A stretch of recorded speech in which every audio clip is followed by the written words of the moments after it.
Good morning. Happy Monday. I'm feeling sorry for myself this morning because everybody is off today. Craig and Ava got to sleep in. And I didn't plan the day off, but that's my own fault because I'm my own boss and I can do that if I want, but I didn't. That's okay. Because I love doing coffee chat and I wanted to be with you guys this morning.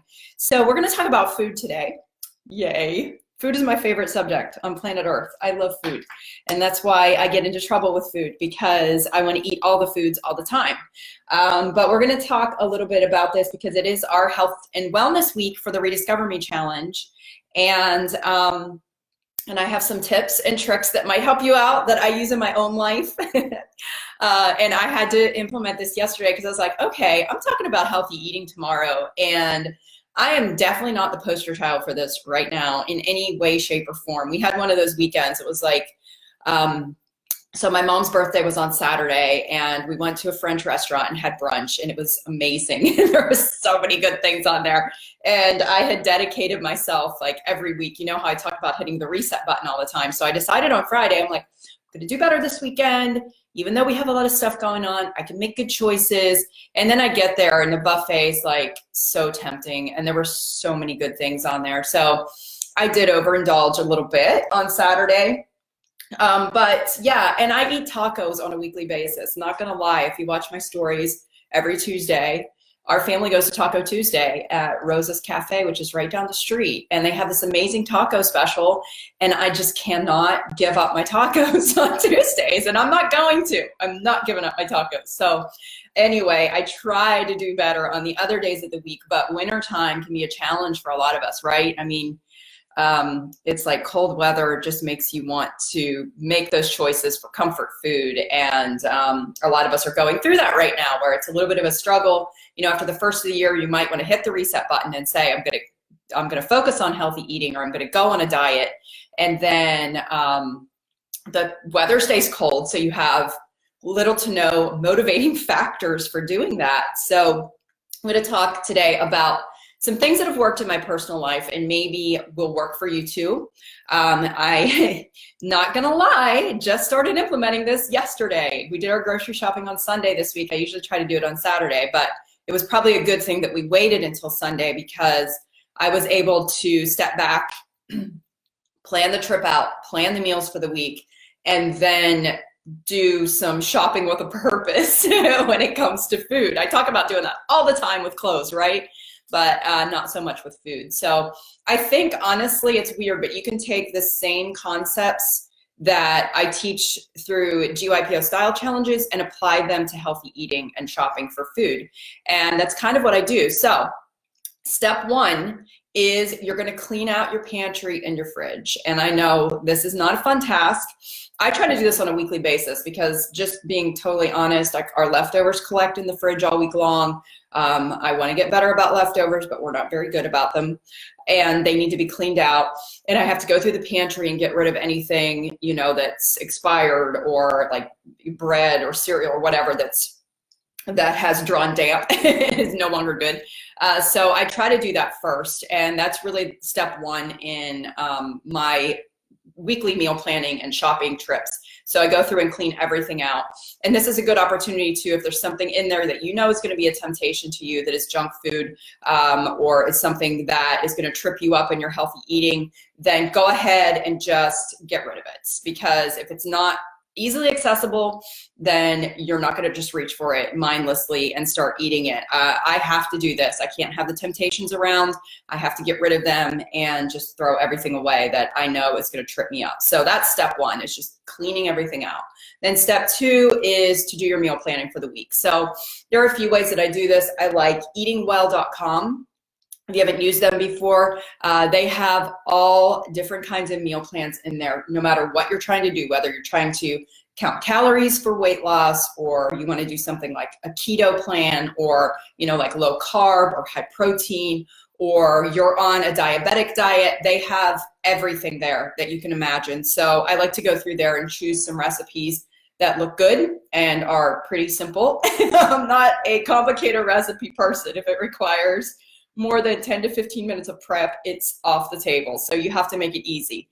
If you are out buying a bunch of healthy foods, but knowing that when you get home, you're going to have tons of prep ahead of you, that's going to make it harder. So really carve out time to do this and make it as easy and effortless as possible. So, step 2 is to do your meal planning. Step 3, obviously, is to create your grocery list. I love using my Alexa because I can just call out, and she's lighting up right now on my desk. I can call out all the ingredients. I'll sit there with my recipes in my hand and just call them out to be added to my shopping list automatically, pull them up on my phone when I get to the store, and it makes it super easy. So make out your ingredient list. And then the third and final step in this process is when you get home, and this is why I like to do this on Sundays, because we usually go Sunday afternoon after we've gone to church and had lunch when we're not starving, because that's key too. Don't go to the store starving. You guys already know this. But whenever I get home, I start the prep. So last night I made a big pot of chili in the Instant Pot, and chili can be really healthy.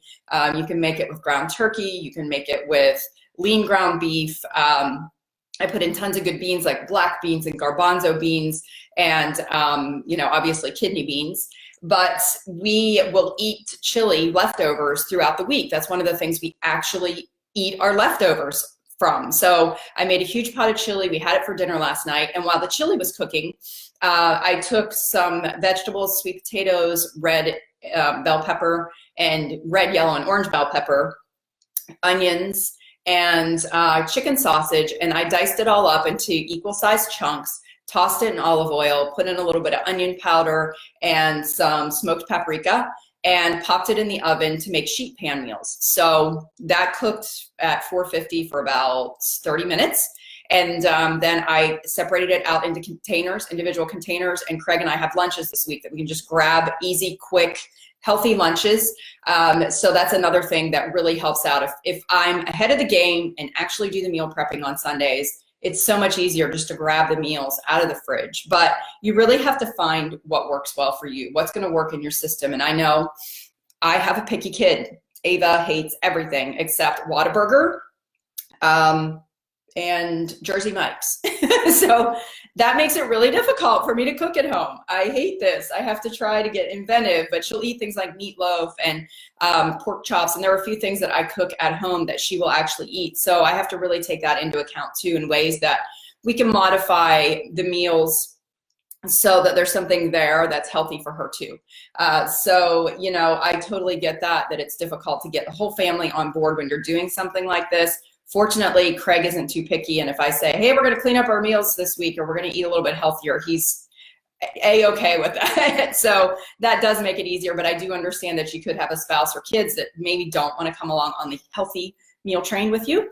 And if that's the case, then it's okay. You will have a little bit of extra prep work to do, but it will be totally worth it. Even if you're having meals for yourself and then cooking something else for them, or having them make something else for themselves. You can find ways to make the healthy eating plan work for you. And one other thing that I suggest is, if you're not quite sure where you want to start, that I mentioned this in the video, shopping the perimeter of the store is generally where all the good food is. So think produce and lean meats and dairy, and the good stuff is on the perimeter. The processed foods are the things that are in the center, in the freezer section, like boxed crackers and bagged French fries and all that stuff is what's processed. So if you keep most of your shopping on the perimeter of the store, then you're going to be buying real food, real ingredients, whole food. And those are the things that are going to fuel your body better, especially as you start to embark upon, an exercise routine. Think about your food as fuel. Whenever I'm getting ready to work out, I think about what I'm going to put in my body beforehand and afterwards, because beforehand is what I'm going to be using for the fuel through the workout, and then afterwards is going to be what's refueling my body. So it's very helpful to think of things in that way. And it's also really helpful to allow yourself, if you're like me and you love dark chocolate, I eat dark chocolate every single day of my life, or wine, or bread, whatever it may be, is to allow yourself to have those things. I think deprivation is the hardest part of embarking on something like this, and it's also the thing that makes us want to revert back. And if you do revert back, it's okay. Build in space for a little bit of margin, build in space for the things that you love, because I mean, food is such an important part of life. It's so delicious, and you should be able to enjoy the things that you love. And I think that you can still do that and stay within your goals. If calories are one of the things that trip you up, download an app like FitnessPal. It's amazing. It has every food in there imaginable. If you go out to dinner, you can look up a meal beforehand. And when I get really, really serious about cutting calories, or, you know, I feel like it's time that I need to really hit the reset button, FitnessPal is a super accountability partner, because I can plan my meals out before I even go. Like if we're going to Panera, I'll log into the app, choose what I'm going to eat, and put it in there. And then I know when I go there and order that it's already taken care of, and I have my calories for the day accounted for in there. So I find that super helpful. But there are a lot of different apps and tools that you can use now that help to really guide your decisions and help you to track things on a regular basis. So I highly recommend downloading one of those. So I want to hear from you guys. What is working for you? What diet plans or meal plans, or what makes this easier? Because honestly, at the end of the day, we want this to be as easy as possible. We want this to be a no-brainer. We want this to be a system that we can build into our lives, just like anything else. If it's not easy, we're not going to do it. We're not going to stick with it. And if you don't like veggies or fruits, I don't like fruit. That's a terrible thing to admit, but I don't. I just don't like it. There are very few fruits that I like. So I struggle with this area, and I try to compensate by eating more vegetables, because I do like those.